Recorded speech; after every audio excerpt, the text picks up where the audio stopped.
കൂടുതൽ വാർത്തകളും വീഡിയോകളും കാണാൻ ഈ ചാനൽ സബ്സ്ക്രൈബ് ചെയ്യുക. കൂടെ ബെൽ ബട്ടൺ അമർത്തുക. നമസ്കാരം. വിശാഖം നക്ഷത്രത്തിൽപ്പെട്ടവർ അനുഷ്ഠിക്കേണ്ടതായ കർമ്മങ്ങളും അവർക്ക് കൂടുതൽ സാമ്പത്തിക ഉന്നമനത്തിന് വേണ്ടി എന്തൊക്കെയാണ് നമുക്ക് ചെയ്യേണ്ടതെന്ന് നോക്കാം. തൃക്കേട്ട, പൂരാടം, തിരുവോണം, തുലാക്കൂറ്, വിശാഖത്തിന് കാർത്തിക ആദ്യപാദം ഒഴികെയുള്ളത്, രണ്ടാമത്തെ പാദം എടുക്കാം. ഇവരെ രോഹിണി ഒന്നാം പാദം, വൃശ്ചികക്കൂറ്, വിശാഖത്തിന് മകയിരം രണ്ടാം പാദം, തിരുവാതിര, പുണർദം 1, 2, 3 പാദം. ഇങ്ങനെയുള്ളതൊക്കെ ഈ വിശാഖ നക്ഷത്രക്കാർക്ക് പ്രതികൂല നക്ഷത്രങ്ങളാണ്.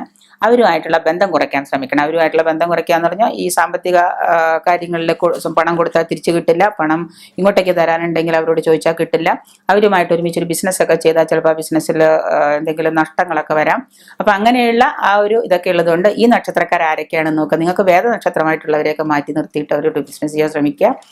ഒപ്പം തന്നെ ബുധൻ, ശുക്രൻ, ചന്ദ്രൻ ഈ 3 ദശാകാലങ്ങളും നിങ്ങൾക്ക് ഈ ജാതകക്കാരന് ദോഷകരമാണ്. വിശാഖ നക്ഷത്രക്കാരന് ദോഷകരമായ സമയമാണ്. ആകയാൽ ഈ കാലങ്ങളിൽ വിധിപ്രകാരമുള്ള വഴിപാടുകളൊക്കെ നടത്തി അതിന് എന്തൊക്കെ വഴിപാടുകളാണ് ചെയ്യേണ്ടത്, ഓരോ ദശാകാലത്തും ആ ദശയിലുള്ള ഗ്രഹങ്ങൾക്ക് ചെയ്യേണ്ടതായ വഴിപാടുകളുണ്ട്. അപ്പൊ ചിലവർ പറയുന്ന കേൾക്കാം, ഞങ്ങൾ നവഗ്രഹങ്ങൾക്ക് എന്നും ചെയ്തുകൊണ്ടിരിക്കുകയാണ്. നവഗ്രഹങ്ങൾക്ക് എന്നും വഴിപാട് ചെയ്യേണ്ട. ഓരോ ഗ്രഹങ്ങൾക്കും ദോഷമുള്ള സമയത്ത് ആ ഗ്രഹങ്ങൾക്ക് ചെയ്യേണ്ടതായ പരിഹാരങ്ങളോ വഴിപാടുകളുണ്ട്. അപ്പൊ നമ്മൾ നമ്മുടെ ജാതകം നോക്കി ഇതിപ്പോ ഏത് ദശയാണ് എന്ന് നോക്കിയിട്ട് ആ ദശയിൽ ഇപ്പം ബുധൻ, ശുക്രൻ, ചന്ദ്രനാണ് മോശമെങ്കിൽ നമ്മൾ പോയിട്ട് എല്ലാവർക്കും ചെയ്തിട്ട് കാര്യമില്ല, അതിന് മാത്രം ചെയ്യാം. അപ്പൊ അങ്ങനെയുള്ള സമയങ്ങൾ നമ്മൾ നോക്കി ആ ദശാകാലങ്ങളിൽ വേണ്ടതായ ദോഷപരിഹാര കർമ്മങ്ങളൊക്കെ ചെയ്യുന്നത് വിശാഖ നക്ഷത്രത്തിന് ഒരുപാട് ഗുണമുണ്ടാകും. വിശാഖം, പൂരോരുട്ടാതി, പുണർദം ഈ നക്ഷത്രങ്ങളിൽ ക്ഷേത്ര ദർശനം നിർബന്ധമായിട്ട് ചെയ്യുന്നത് നല്ലതാണ്.